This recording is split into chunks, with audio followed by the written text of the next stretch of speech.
Thank you for watching It's That Simple with Paul and Kiesel products. This is just one video in a series of videos that address tile contractors' issues.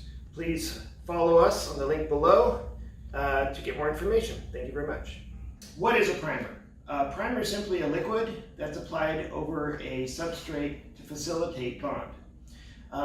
I've been using primers in the industry for many years, but primers today now are a lot better than they were when they first came out. For example, now I can use a primer to bond to tile, I can use a primer to bond to wood, I can bond to metal, I can bond to glass. The primer I like to use is the DSG, and the DSG actually goes above and beyond that. So not only can I bond to tile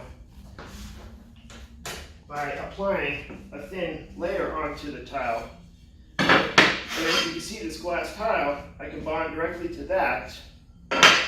I can bond to just about any substrate as needed. I could even take the same primer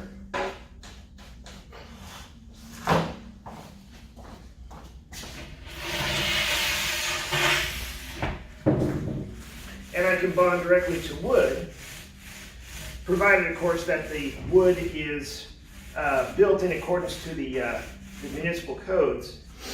I can also bond to flooring, such as concrete and adhesive, glue down residue. I can bond to cutback adhesive. And that's really important because now I don't have to grind floors. So I haven't had to grind a floor for over 2.5 years, and that's because of this product right here made by Kiesel. It's made my job a lot easier. It's made me more profitable. It's made my employees' time quicker, and it has made my life that simple. So thank you for watching It's That Simple with Paul and Kiesel products.